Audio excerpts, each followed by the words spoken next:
Hi, this is Pastor Steve, and I want to share something with you that I used in a sermon a few weeks ago. It has to do with spending a little time in solitude in our noisy world.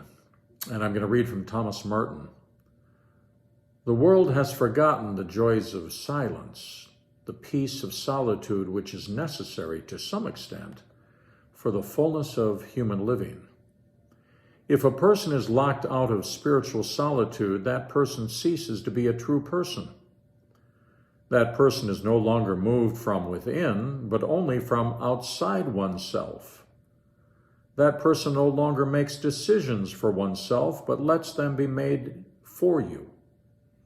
Such a person no longer acts upon the outside world, but lets the outside world act upon you.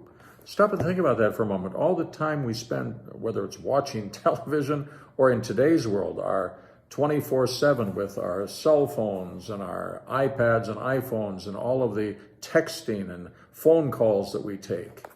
Do you even know what's going on half the time, right? Well, you have to kind of step away from it. And he goes on to say, without a center, without direction, we allow the world to squeeze us into the world's mold. So here is a call for some spirituality. When we are locked out of our spiritual solitude, we are like people who have lost the keys to their houses. We have no room, no roots, no space that is ours where we can grow in our awareness of who and whose we are, a child of God. Solitude allows God's Spirit within to call us to become the persons we were created to be, so we respond to the world's needs in ways that are our own.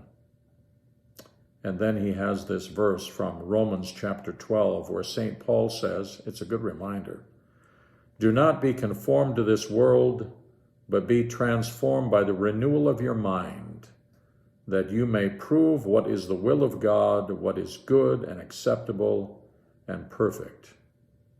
And then ends with his little prayer, giver of all good gifts, fill me with peace that I may see the world through your eyes and respond with your love. Amen. Well, I'll say amen to that. Have a good week, and we will continue to pray for each other as we find perhaps a little solitude that will refresh our spirits along the way. Okay, take care. Bye-bye.